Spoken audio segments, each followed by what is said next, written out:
we're really honored to have Ted here. I mean, this is fantastic. We pat ourselves on the back for being multidisciplinary, but yet I don't know if we've had an historian speak here since I've been at the Quello Center over the last 4 years. So it's wonderful to be even more multidisciplinary than we have been in the past. And Ted is an historian. He had his Ph.D. At Harvard in American Civilization. Some of his books, I mean, a fascinating collection of books, historical treatments of. We've all heard of the Nixon tapes and books on that, but Ted has the secret White House recordings of JFK, John F. Kennedy, and which I didn't even know about, and must read. And also a nice history of Martin Van Buren that he did with Arthur Schlesinger Jr. Just a couple of examples of his work in American history. He's got a number of awards, quite a teaching award being here at MSU. He had in 1994 he got the Stephen Botein Prize for Teaching Excellence. And that was at Harvard as well. But I think most notable is what a fascinating career.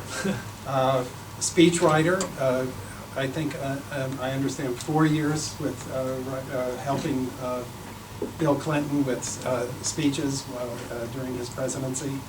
Also an advisor to Hillary when she was Secretary of State. I don't know if you wrote speeches for her, but an advisor, and also advising President Clinton outside of the speech role. He's been a fellow and a researcher at a number of institutions, including Brown University, perhaps the longest period of time, but also at Harvard. And he's also directed various institutes.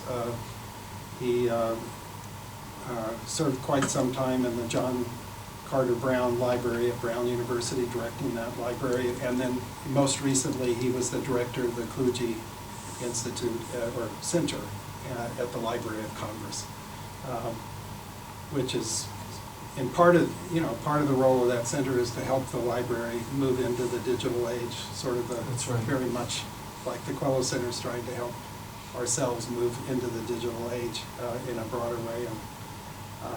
And today's talk is on Lincoln's Information Superhighway. So we'll see how the history of Lincoln and the telegraph can help us think about the internet today. I really appreciate you being here. Thank you, Bill. It's been a really interesting day for me, and met just about all of you and others. And my first visit to Lansing, thank you for that, and thank you for a chance to talk about Lincoln. I'm very flattered to be the first historian, and I hope I'm not the last. To avoid that, I'm trying not to talk for too long. I don't have formal remarks. I want to tell you about a project I've been working on for a while, and I don't mind pausing to answer questions, so feel free to ask. Like, I was aware I was coming into a place studying the contemporary internet, so I was trying to update my 19th century topic with the phrase information superhighway, and I now realize with some embarrassment that's just about the oldest way of referring to the internet you could possibly come up with. It instantly marks me as a dinosaur, which is accurate, but at least you didn't call it a series of tubes. But there is a highway involved, and it was carrying a great deal of information, and it wasn't virtual. There were virtual aspects to it, but it was physical also, and I want to talk about a way that the map has become clearer to me, a map of information, a map of transportation, and the map of the earth itself as it was experienced by Americans in the 2 years that are most important to me in this study are 1860 and 1861. And I want to also talk about how the internet has shaped this project far more deeply than any history project I've ever worked on. So even though it may sound to you impossibly distant in the past, it has been shaped every day of it from the beginning to today by thinking about the internet and research on the internet. Research on the internet is kind of a dangerous ground for historians. We're still, I think, pretty old-fashioned, and we like to read information written on paper.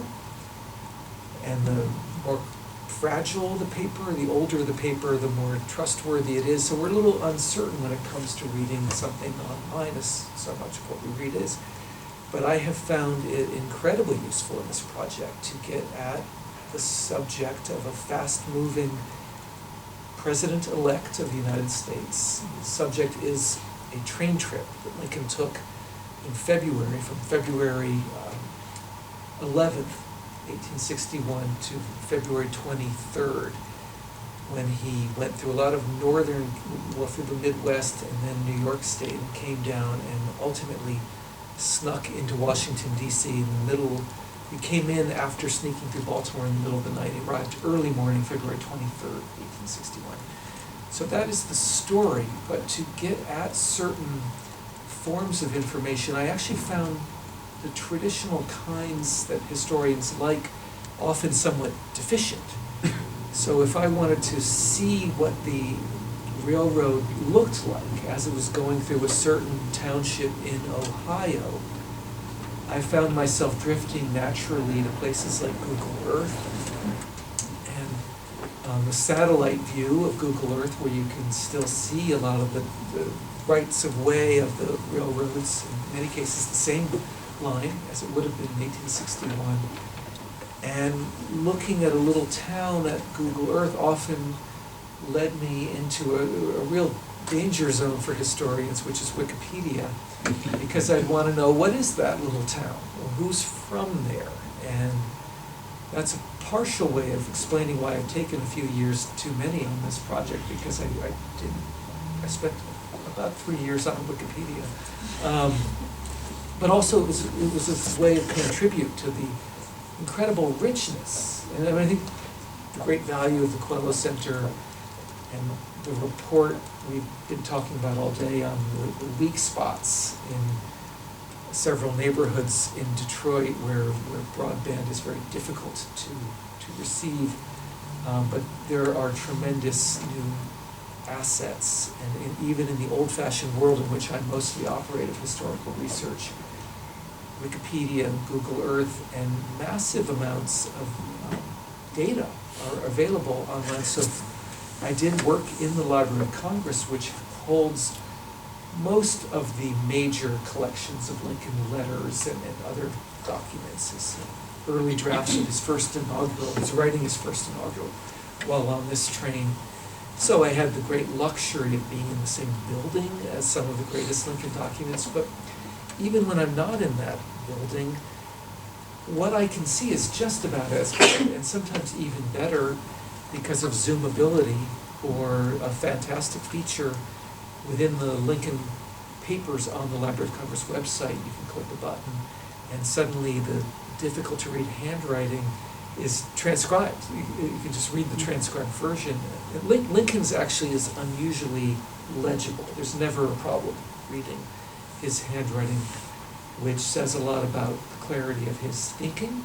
His thinking and his handwriting were incredibly precise. But I've been interested, among other problems, in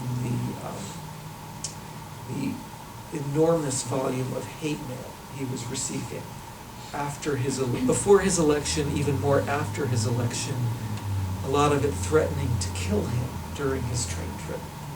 And to read the hate mail, I've been going to the Library of Congress's site. I often don't know where to look it up, but it's better organized online for me than it is in the physical building. And then you always can hit this button, and hate mail often tends to be difficult to read, and with hitting the transcribe button, it becomes much simpler. So the internet has helped me from the beginning of this project, and it really caused this project. I've been interested in Lincoln my entire life, and I don't think there are too many people who do American history who aren't interested in some way, although it's worth pausing for a second to say it's not easy to take on a topic this big. There are so many books written about Lincoln, no one has quantified that figure. I've read 15,000. I don't know if that's accurate or not, but no one can ever read them all. And so he's a kind of, we all long to know a little more about this compelling figure who remains compelling in spite of his fame, if I can say it that way. He's a little deeper than any historian's ability to get at him, I find, including some very interesting problems in his makeup, including a tendency to very deep depression, which was written about effectively by a friend of mine named Josh Schenck, a book called Lincoln's Melancholy, about 15 years ago. But for other reasons as well, he manages to stay interesting despite his fame. But I wondered a lot, do I want to contribute to that pile of 15,000 books? And I finally, it wasn't even a conscious decision. I was guided by the rivers of the internet into this project. And what happened to me specifically is, in the summer of 2010, I was approached by two friends who are editors of the New York Times in the opinion section of the New York Times. And the opinion section is a part of the New York Times where you can wander a little bit away from factuality. Much of what's in any newspaper, but especially the New York Times, all the news that's fit to print must be based on the news cycle and absolutely sourced and verifiable. But in opinion, it's a little bit different because people are writing their individual sense of a news event that's happening. And so you can't say something that's factually inaccurate, but you can go into the realm of speculation. And through a very big leap, these two editors wanted to go into the history of the American Civil War. And that was because we were approaching the 150th anniversary. I'm glad you're a Civil War buff. And they thought the public is interested in the Civil War. The Civil War never leaves relevance to the contemporary debate. If we were to have a kind of online, something like a chat room or a blog, and the words were a little imprecise, the way a lot of content is on the internet. And they talked to me as someone who'd been near the Civil War, but I actually had not written on the Civil War. I'd written on Martin Van Buren, as you said. My JFK book sold a little better than my Martin Van Buren book. But I'd been around the 19th century, and I had written about presidents, so they had me come in and just said, is this viable?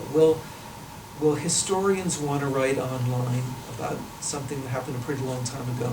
Will the public read it? That was a question in the back of their minds. And anyway, the answer was overwhelmingly yes to all of these questions. So we started a short-term experiment. It was going to go 6 months, called Disunion. And I was just an advisor from 3 states away. I was not in the boiler room of this project, although I ended up writing more for it than I first thought.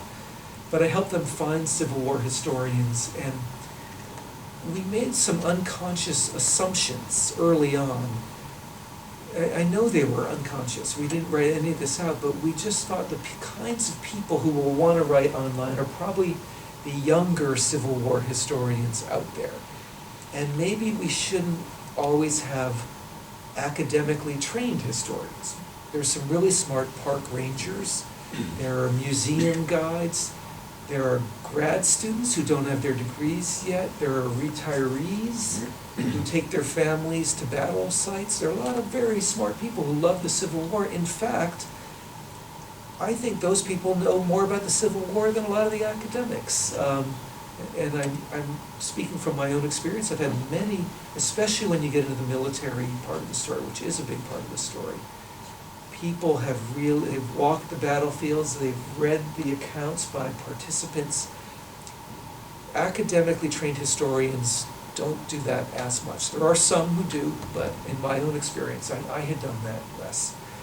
So we thought we would open it up and invite more people to write, and they did, and they wrote beautifully.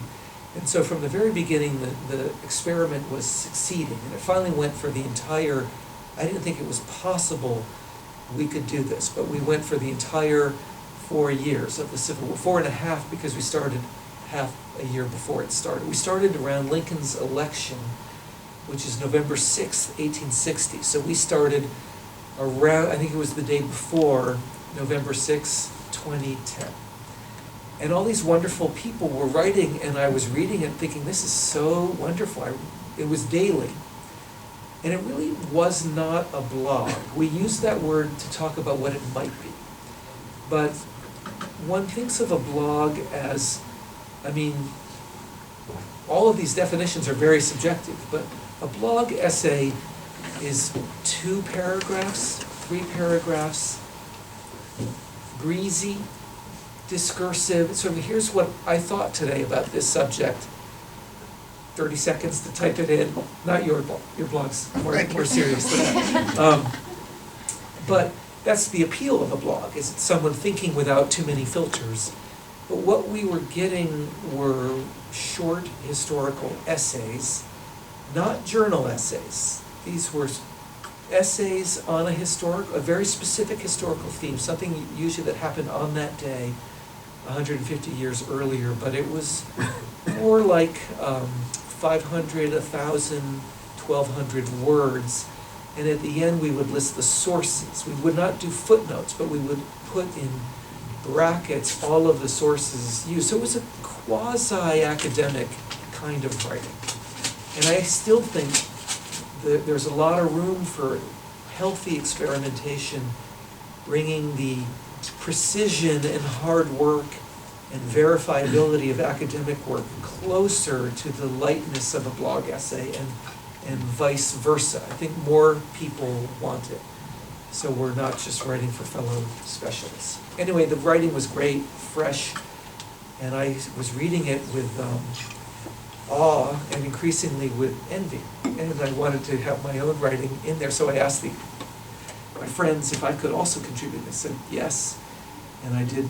I started writing closely around Lincoln, what he's doing every day. And he's part of the reasons he's so endlessly interesting is he conceals as much as he reveals. I mean, he is famously honest Abe, and there are no falsehoods in his writings, but sometimes he does not reveal something he's thinking very hard about, or he might neglect in his correspondence to mention a meeting he had that day because it's sensitive, and that's the nature of being an incoming president, and it's particularly the nature of being a president who is hated with more venom than any president, I think, before or after, by half the country in the weeks following his election.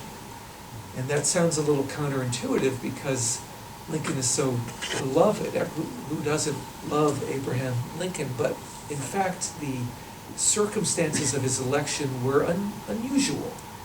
He won with a tiny percentage of the vote. He won with about 39. It's the second lowest percentage any president has ever won with. And it was so low, it was even lower than Herbert Hoover, who lost in a landslide to Franklin Roosevelt. And the reason is there were 4 people running, so the other 3 each took a chunk of the vote. And the Democratic Party really had a lock on the presidency for a pretty long time in the Jacksonian period, but they had split in the 1860 election. So the Northern Democrats went with Stephen Douglas, the Southern Democrats went with John Breckinridge, and then there was another party called Constitutional Union, which was basically the Northern South, splitting off from the Deep South. Everybody was mad at everybody else. And it was such a pleasure working on this project before, during, and after the 2016 election, because it was worse. The hatreds were really intense. And Lincoln was oddly the lightning rod for a lot of this. And it is odd because one of his policies during the campaign was not to speak at all.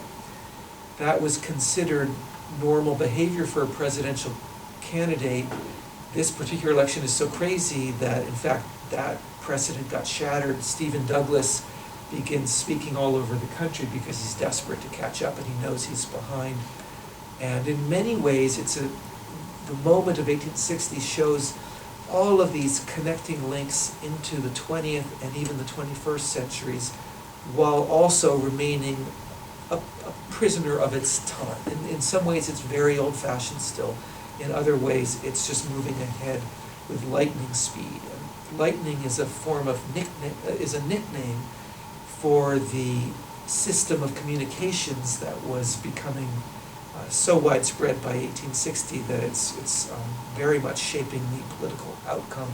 And that's the telegraph, of course. The telegraph is often called the lightning by people who use it a lot. So one of the things I'm trying to get at in this project is a study of how this unusual candidate who really came out of nowhere to win first the nomination and then the election, his only political experience, he had been a one-term congressman from Springfield, Illinois.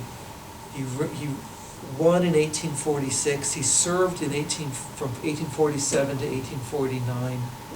He was a well-liked but catastrophically ineffective congressman whose major issue was taking on the most popular war that had been fought probably ever in American history. It might have been even more popular than the American Revolution, the Mexican War. And Lincoln felt it was being waged under dubious circumstances, and he made it a point of personal honor to challenge the then President James Polk. Why are we fighting this war? Where did the incident happen that you claim caused American blood to be shed, that caused the war to then happen? Where is the spot where American blood was shed? And he said it so often, he started to be called Spotty Lincoln.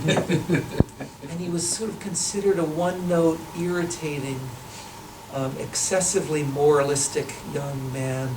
And excessive moralism is not a ticket to long-term success in Washington, D.C. So he had to go back to Illinois, and he thought he would never have another chance at a run.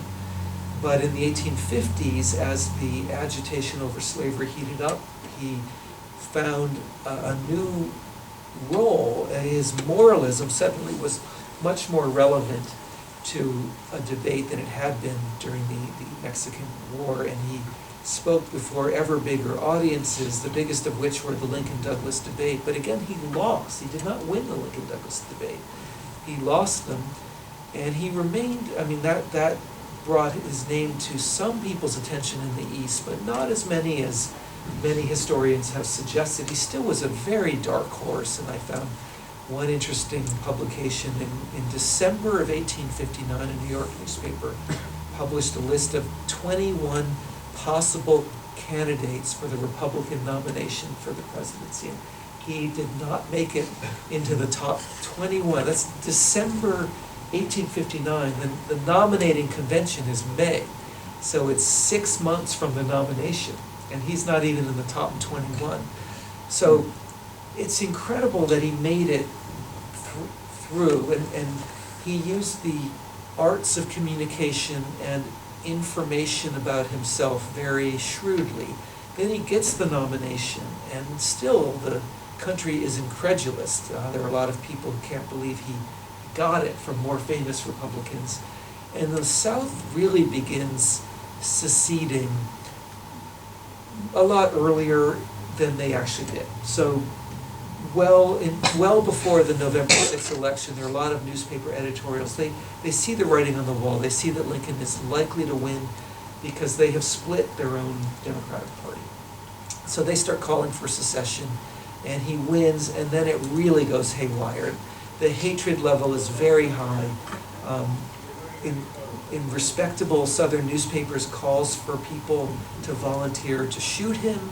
A lot of agitation for him to be stopped on his train trip to Washington, or Southern militias ought to just go up to the District of Columbia, which is surrounded by slave territory on all sides, because Maryland and Virginia enclose the District of Columbia. And there's a request made by very respectable people to just form some southern militias, it would not be the first time in American history that happened, just march into what is a pretty southern city and just take over the government buildings, the Capitol, the Treasury, and then ultimately the White House itself. So it's felt by many Southerners that this distasteful result is reversible. So yes, he technically won the presidential election, but they can probably roll it back in a variety of ways. They can secede from the country, they can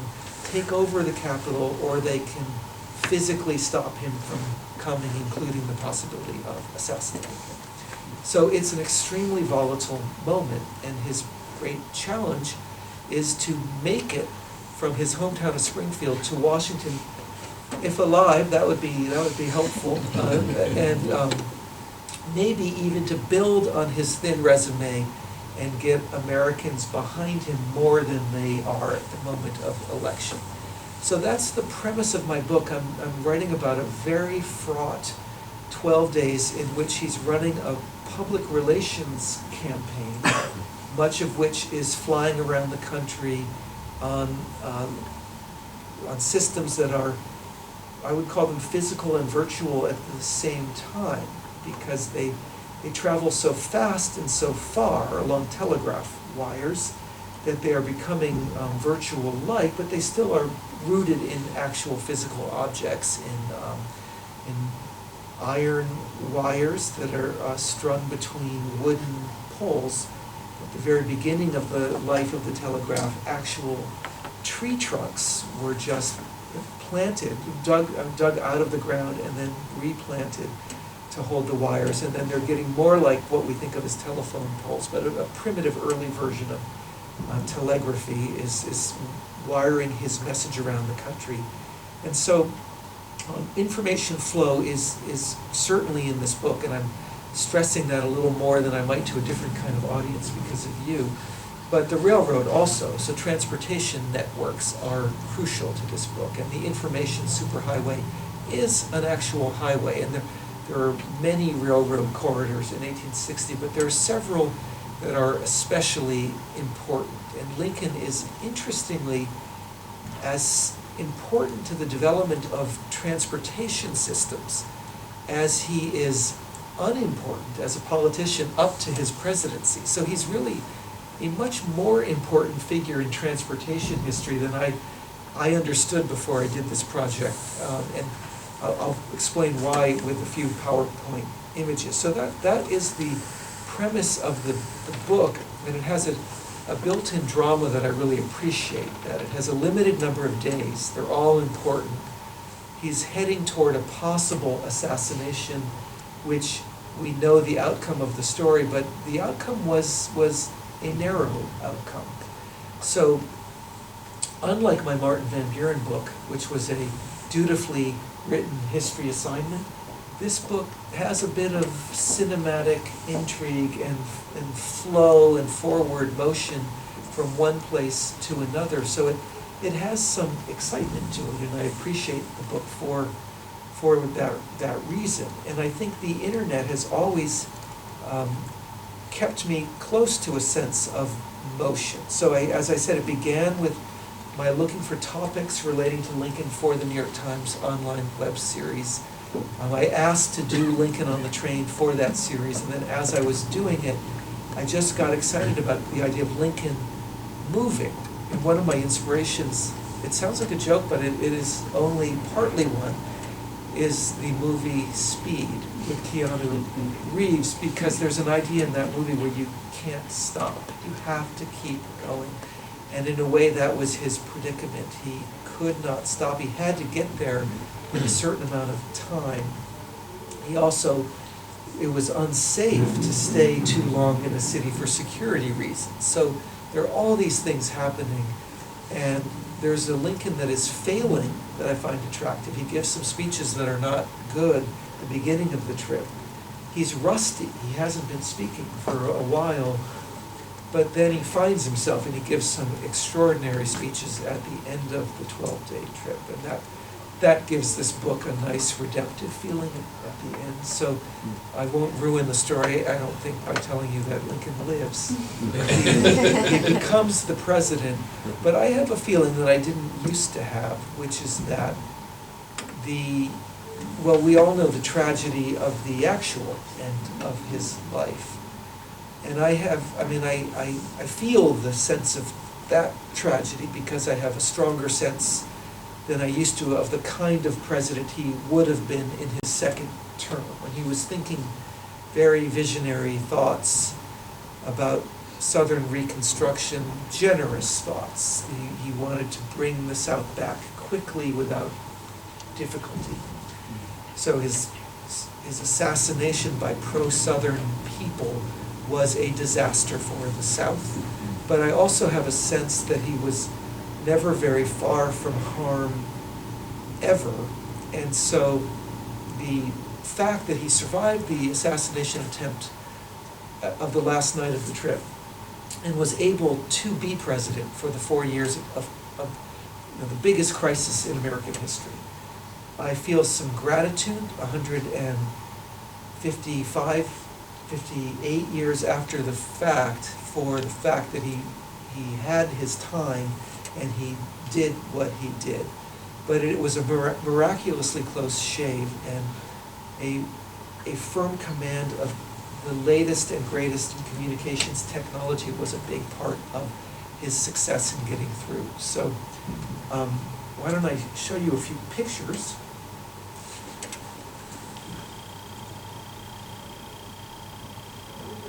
I'll speed it up because I didn't want to go more than about half an hour. This is a picture of the 1810 census.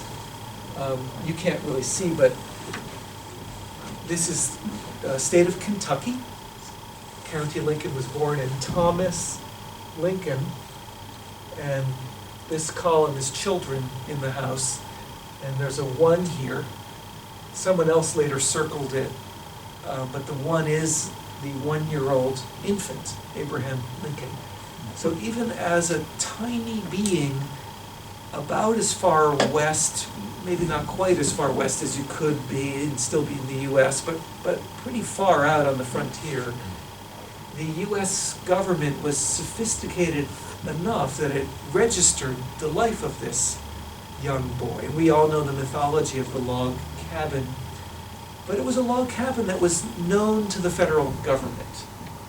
It's not just out so far that nobody knew about it. And that relates to a decision made in 1790 to keep a census. And there was no requirement for the success of the new country to keep a healthy count of its people. And in fact, it was an extremely controversial topic because it was related to representation and the counting of human beings to determine representation, and that, as I'm sure you all know, was settled in a compromise that was the first of the many unpleasant compromises that led to the Civil War. But it's the 3/5 compromise that gave the southern states the ability to count 3/5 of every slave for their population as it related to their congressional seats. Of course, the slaves did not get 3/5 of representation in their lives. They had 0 representation, but it helped Southerners to have more congressmen. So counting people was dangerous, but there was a kind of commitment to information in the founding that's often overlooked and is very moving. And it was shared by a lot of different founders. It was Southern founders liked math, Northern founders liked math. The countries that had done the best work in censuses were Sweden and Switzerland. But the United States was trying to show, and there was a moment when the United States might have been a more metric country than it actually became. Jefferson liked the metric system. But the commitment to a census is impressive. So every 10 years you have a very difficult count. You can imagine just thinking about the physical conditions of life in the United States in these remote western settlements, many of which don't even have names, some of which are still threatened by Native Americans, many of which, or the fact that in this part of the country, in Michigan, the British had not entirely moved their forts out, even though they said they would. They actually didn't. They stayed here. So they've got these diligent census people going around deep into the frontier, taking account of everyone. And I find that part of the story really interesting. This is the 1860 census, so it's the last one of Lincoln's life. He's listed as a lawyer in Springfield, Illinois. For a lot of Lincoln's upbringing, life looked somewhat like this. This is a famous painting by an artist named George Caleb Bingham of what life looks like on the Mississippi River. A lot of life was lived on rivers, and for Lincoln, he was no exception. For him, it was more the Ohio River. The Ohio River figures very largely in my project. I think it's a well-known river, but it doesn't quite have the folklore we think of with the Mississippi, and I'm trying to say in many ways it was as important. Lincoln has a difficult childhood for a lot of reasons. His poverty, his relative lack of education. His mother, whom he loves a great deal, she dies from a disease called the milk sickness, and his father is left to raise him, but he doesn't like his father very much. So one of the kind of dark moments of his life that I'm trying to learn a little more about is he comes close to running away from his father. And he didn't write about it. It's hard to really know what happened, but he ends up in a river, kind of a hamlet. It's not even much of a town, and he becomes a ferry boat operator on the Ohio River. He's a 16, 17-year-old boy, and he looks probably a bit like this, just ferrying people across the Ohio. And that's a real education in a Mark Twain-like way. And one of the unspoken assumptions of my project is that he loved transportation systems because they got him out of a household that he didn't like to be in. He was an impoverished kid with a difficult relationship with his father. I think his father wanted him to be a more normal farming kid than he was, and he had already a powerful curiosity about the world. He loved reading books, and even, that famous story about walking many miles to read a book fits into this, what I'm trying to get at, which is a story of someone with a voracious appetite for information. And he knows that if he will ever get out of that log cabin and actually have shoes that he can wear and go into a school, he's got to get this information. It's going to, it's not so different from your report about Detroit. He needs his version of the wireless to make it out of his log cabin into the White House. So I keep talking too long and losing, So he makes it, he moves a few times. He ends up in central Illinois, first in a place called New Salem, then in Springfield, becomes a lawyer, he's self-educated. He makes it into the middle class quite effectively. He marries someone above his station, who's really in sort of the lower, upper class, I guess we could say it. A distinguished Kentucky family, Mary Todd. But he's always hungry for information. He's the only president to this day, and I think I can say he will not be threatened in this regard by the current president of the United States. He's the only president with a patent in his name. Patent 6469 from 1849 is a device that Lincoln invented that used inflatable cushions to lift up a river vessel when it gets caught on rocks, on shoals. Lincoln thought we could inflate a cushion underneath and lift it up off the shoals and then move it forward. And it's certainly a plausible idea. He got his patent, but it never went into production. But when you did a patent, in the patent office, for if any of you are students of 19th century information, which probably you're not, the patent office is an amazing part of the story of Washington, D.C. and the federal government. And what the United States was becoming, the Civil War changed it, but it was a place that loved innovation, and it was trying to be, like Iceland or Sweden. Like we have the most current ideas, and no legal impediments. If you have an idea, put it down on paper, we will give you a patent. And good luck building it. So the patent office was always on the visitor itinerary for people coming into Washington. It's still there. It's not called the patent office anymore, but it's now it's one of the Smithsonian art museums.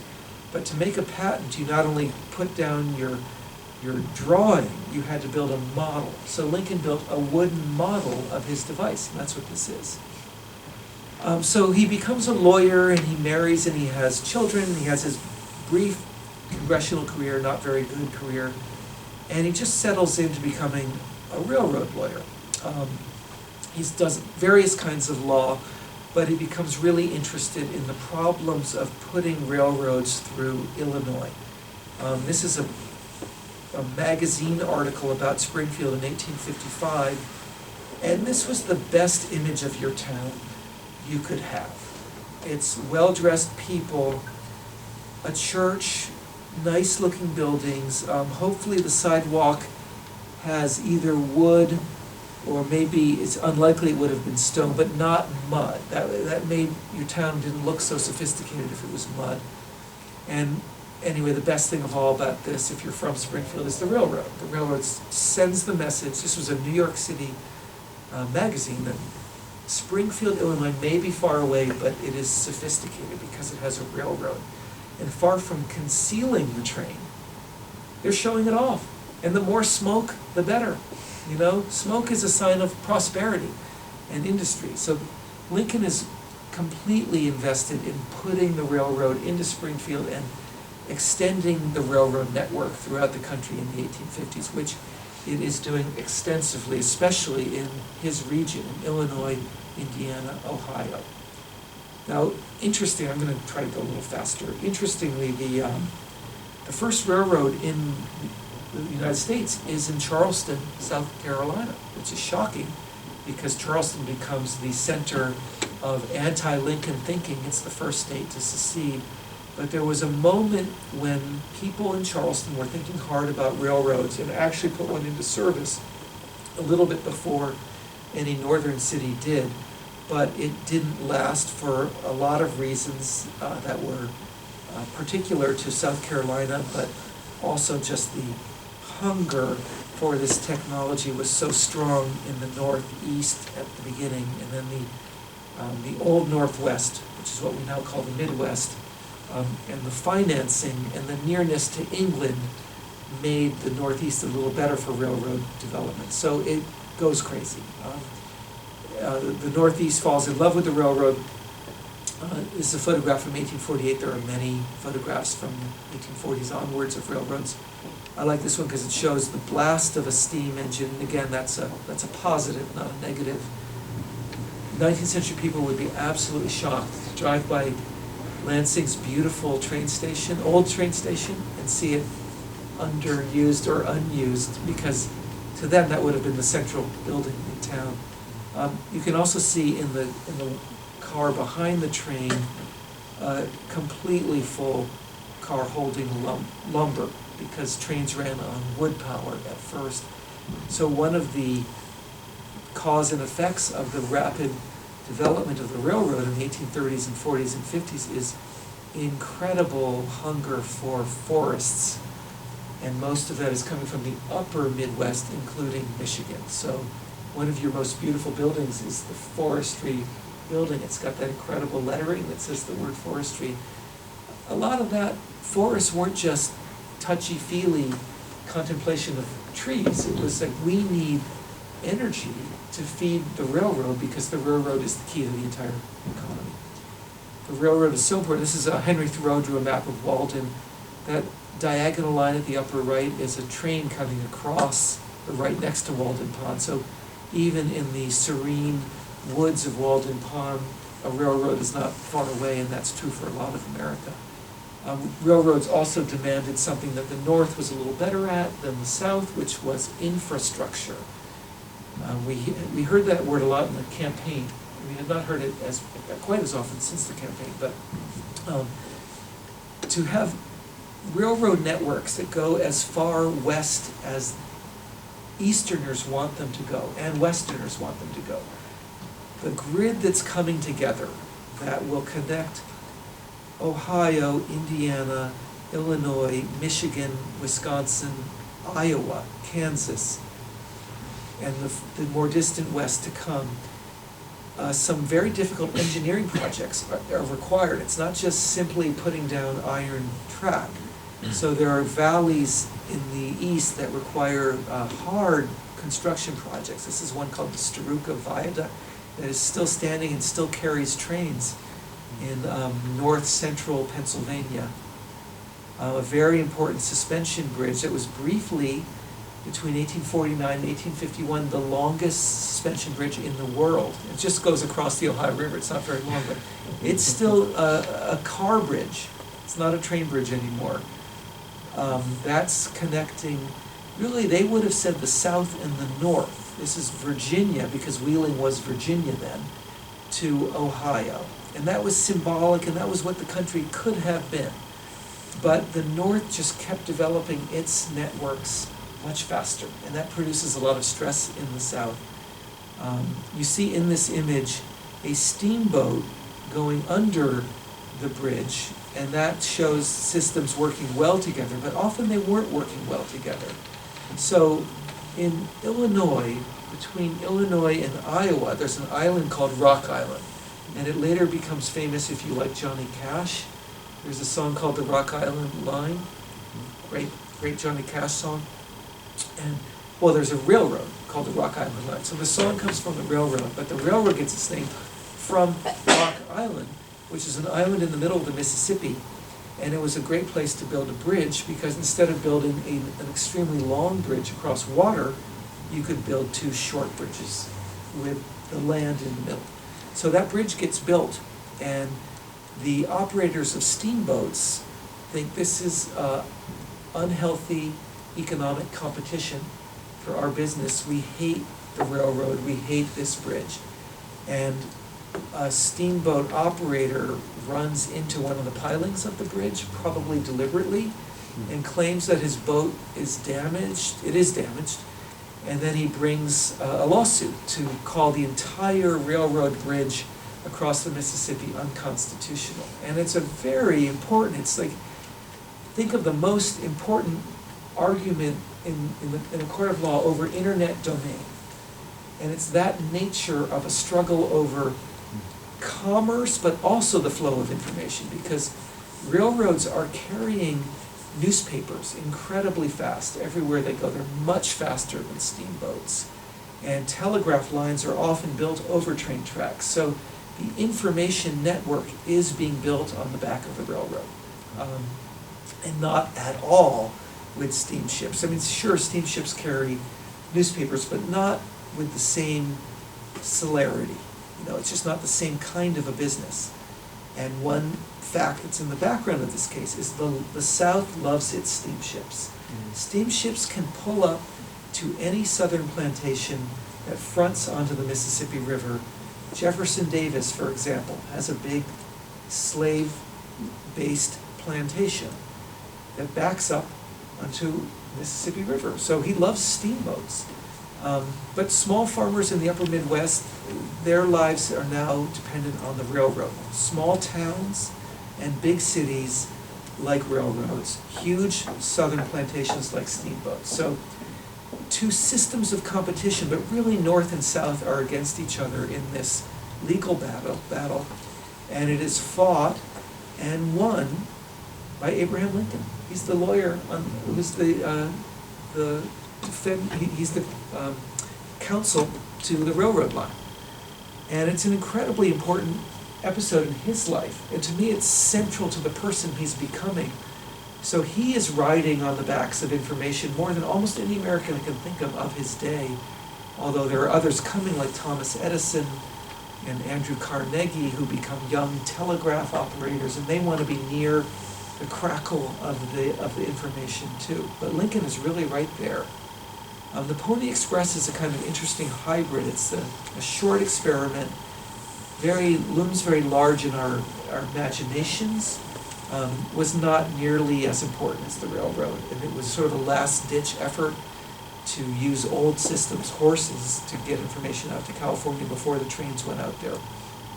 But telegraphs excite all young people with imaginations. This is a photograph, you don't even know who the subject is, it just shows a young boy who's so incredibly proud to be photographed with his telegraph. Nor were these devices restricted to boys. Here's another, I found this on Pinterest, you know.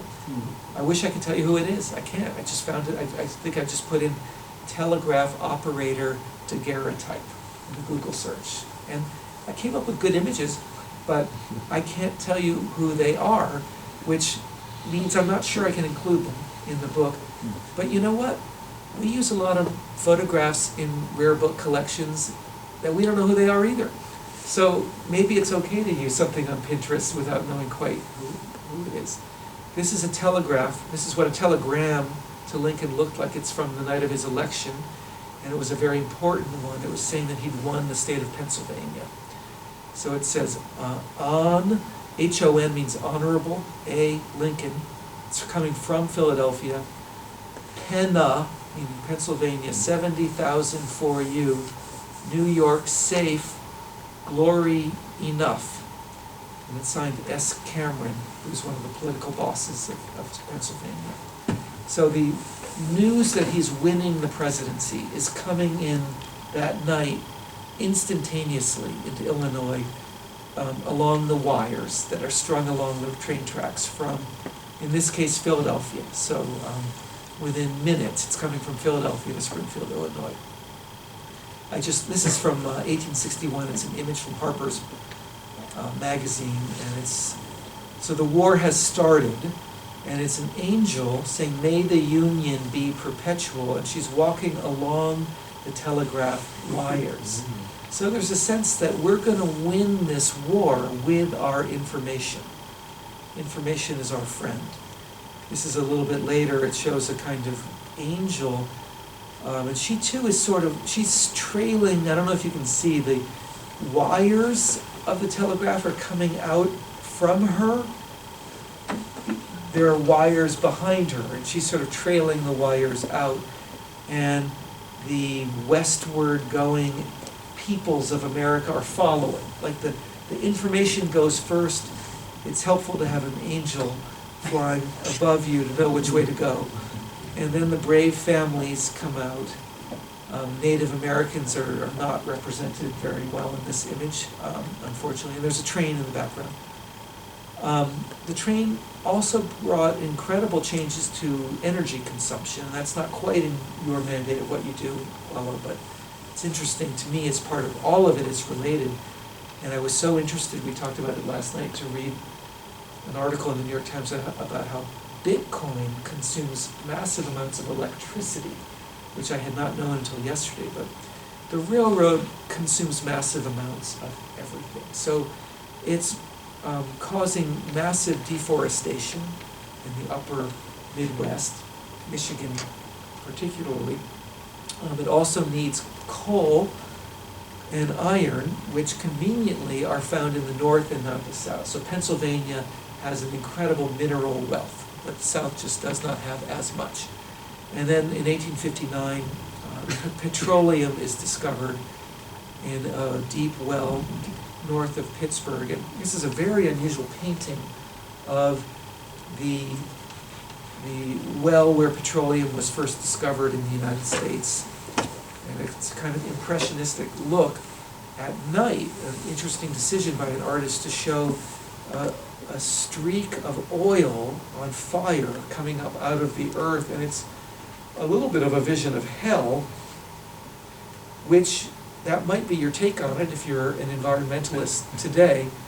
But also I think they felt at the time that energy just was good. Anything that powered the railroad for a long time was good because it was defeating an enemy that was far more vivid to them than environmental damage, which they didn't really even think about. It was defeating slavery and secession and treason, which are heavy words to use, but that's how they were thinking in 1861, that the South has now attacked us with arms merely because we're trying to keep our country together. So oil and coal and lumber were friends on the side of good against this sort of medieval vision of the world. And so all of these things are together. So I'll start to show you the information superhighway, and then I really promise you I will stop. This is the railroad network in 1850, and it shows it's better up here than down here, but it's not that different. And this is what they're trying to do. They're trying to get out to here. And there are some places where it's broken, and they can't do it yet. And so a really important technological achievement of the 1840s and 50s will be, well, 1850s, I guess, after this, to make this connection. So that is the coming actual information superhighway. It's a real highway, it's a railroad highway, but it's coming across here. So in 1858, amazingly, they succeed in an astonishing technological feat. They lay an underwater cable from Newfoundland in Canada to Ireland, which then allows people in London to talk to people in New York in real time through telegrams. And this is mind-blowing. And there's a lot of really interesting writing in the summer of 1858 about globalization and what it means. And it only lasts about 3 weeks. And then the cable breaks, or the connection breaks. And so it's a false spring of globalization coming. But just that possibility is dazzling to people. They reconnected in 1866, I believe. So the connection comes, and that's still the bed, the underwater bed that a lot of internet traffic rests upon. There's a natural bed that's unusually high. The rocks come close to the water's surface for a long time here. And so it's just a good place to lay cable. But I have an article in my file on this that there's a national security concern at present, which this would be a good Quello research project. That Russian submarines have been noticed very near the cables that carry nearly the entirety of internet traffic between the United States and Europe. I mean, there are a finite number of underwater cables, and the Russians are very interested in bringing their subs near to them. So anyway, 1860, it has all happened. Between 1850 and 1860, the connections have been made. There's an important one from Baltimore.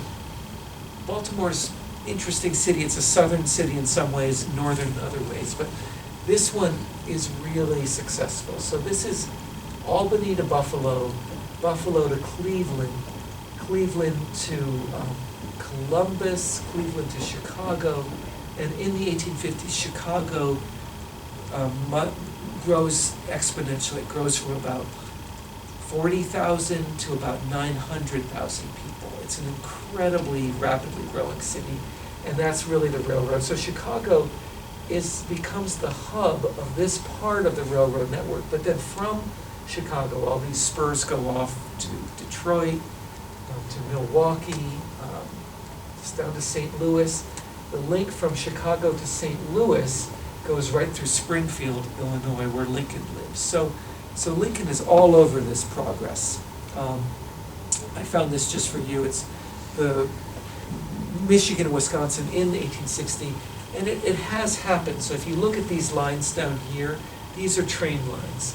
So they're connected. They're in. It's as if it's the wireless network of its day. They have been connected. They will never not be connected.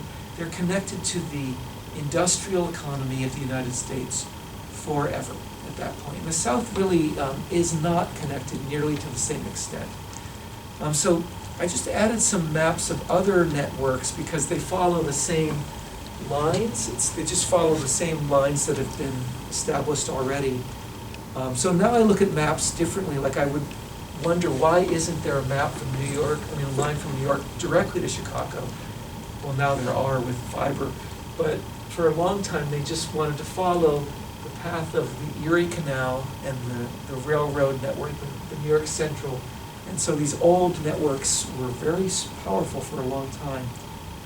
This is 1960 AT&T long distance lines, again pretty close to railroad lines.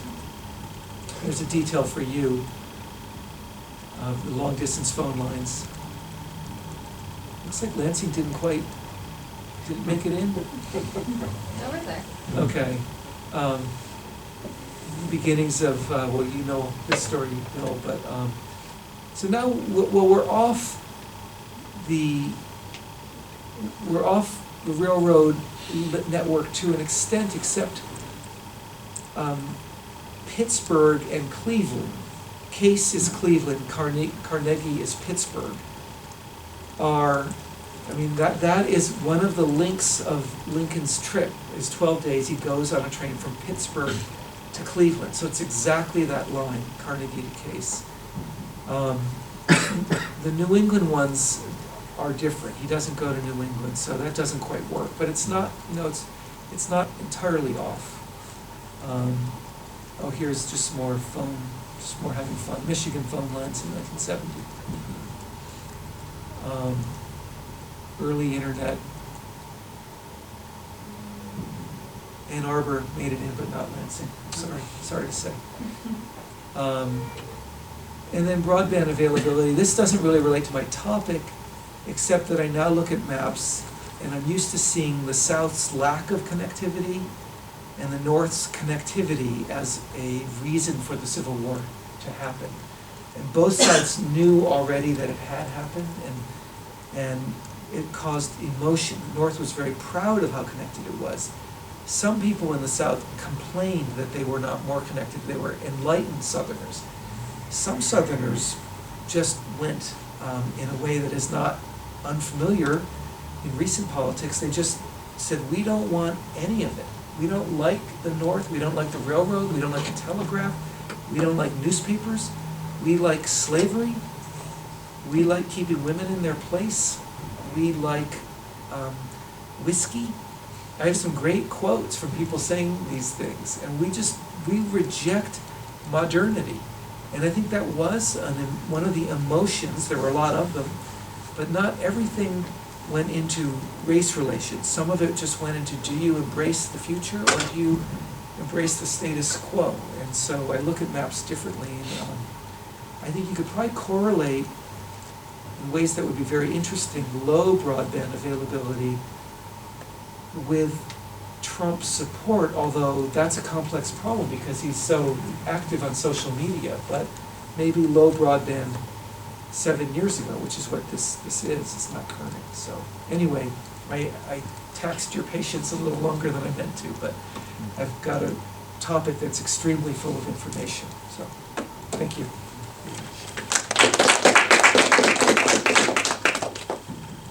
Great story.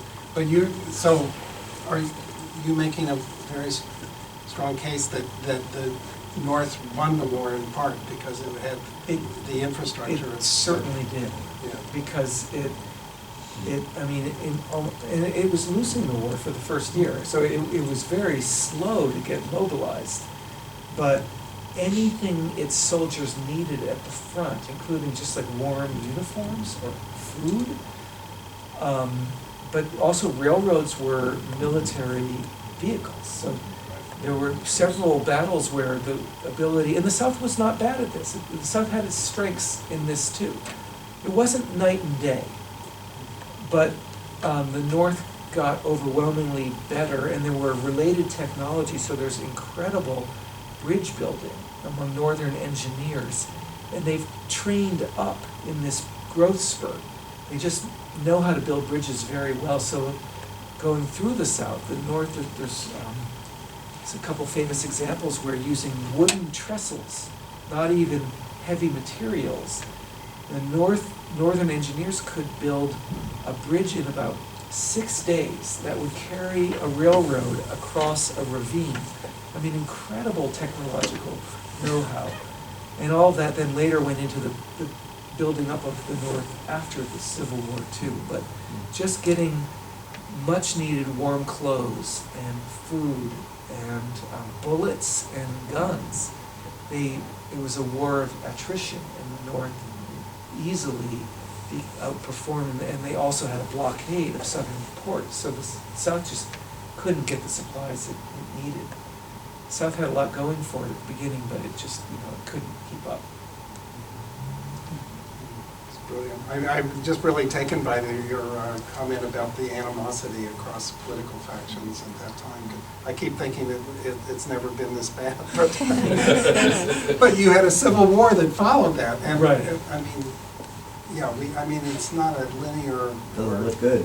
There's some things that are really good about people hating each other online, because it stays online. It's not great, but it's not actually killing people if we can, keep it that way. But it is killing people. I guess, Yeah, it is. as soon as I started to say it, I was thinking, well, it does cause it. You're right. But we don't yet have organized armies marching against each other. Let's hope that doesn't happen. Yeah. Anyway, we've got some Civil War buffs here. Anybody with questions, comments? Just one thing, that as you've been talking, I try to remember what I read, but I find that that's harder as you get older. But I finished a book recently about Stonewall Jackson by this guy's name was Bevan, and this guy was a real Stonewall buff. I mean, he downplayed Lee's efforts and all like that as not being group commander, but he praised Jackson. One of Jackson's strategies or long-term vision for the war, this guy made it sound like he was the only one, and he might have been, was he recognized the importance of communication, and he always tried to get Lee and Jackson to authorize strikes into the North, because the war was really, other than Fort Sumter, everything was in the South. Right. And instead of the battlefield at Antietam, where it is in kind of western Maryland, right. He said, no, we need to put our troops on east of Frederick, within striking distance of Washington, Baltimore, that's interesting. and Philadelphia. Because he recognized, he says, if you can sever the line between Baltimore and Washington, it'll just that's very interesting. bring the South, the North, I don't know that story, and I'm generally not that well informed on the military piece, but that sounds right to me, because in 1861, there was a moment where where Washington was really pretty cut off. The first Northern Volunteers hadn't made it down yet, and so Lincoln is just in the White House saying, is anyone going to come help me out here? And the South might have struck earlier and taken Lincoln hostage or taken the White House, and the North would still have had its overwhelming superiority, but with Washington, D.C. lost, that would have been a huge blow to morale. And it might have just been that much harder to win. And then maybe they might have just settled for a kind of armistice and a way of coming back in that allowed two different systems to... Yeah. And I was talking with someone today about, I can't remember the title, but there's a fantasy, a dystopian novel about what would have happened if Lincoln was killed on the way into Washington.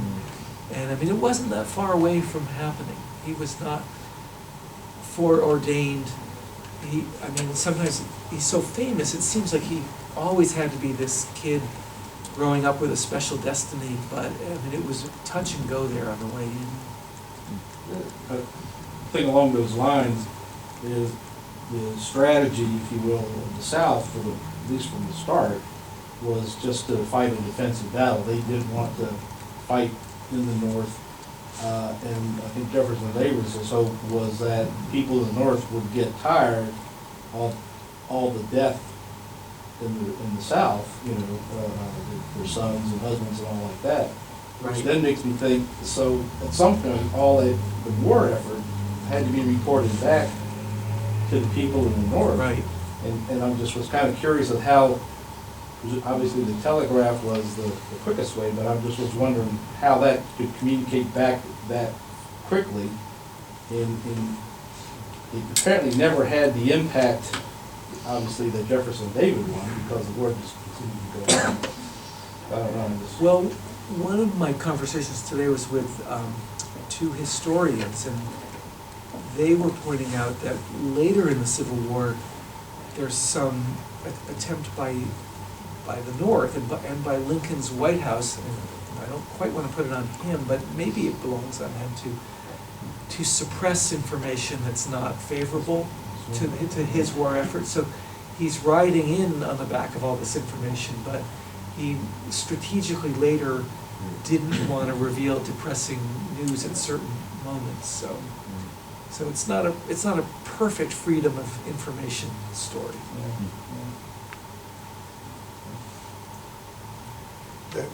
There are economists in the room, but if you don't mind me using the economic theory, but this whole notion of path dependency is very important to economists, and it's amazing your maps really illustrate that kind of. You get one path once and you stay with it. Is that what you mean? Yeah, and that it's very difficult to move away from Right. those early railroad tracks. Sort of The determine so much else.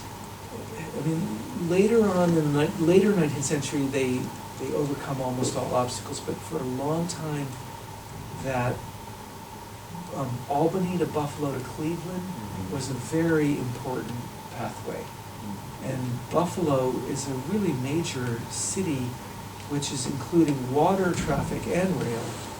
And a lot of the iron ore from Iron Range in Minnesota is coming along the Great Lakes into Buffalo, and one of Buffalo's great innovations, and this is, kind of gets into what a network is they developed the grain elevator, which allows them to store grain for a long time so they can keep the network flowing at peak efficiency. Because if it's just always coming in unpredictably, that's not good for the network. But Buffalo is really a major node of 19th century transportation communication. It's funny because it just gets bad press now, but it was a mighty node of the network at the time. So I got interested in that particular one.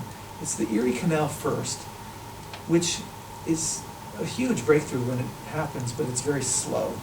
So when you can just put a train next to the Erie Canal, it's much faster. So. Do you engage with Matalark's work at all in writing this? Who? Armand Matalark, Networking the World. I don't know who that is. Okay, so basically he just kind of tracks.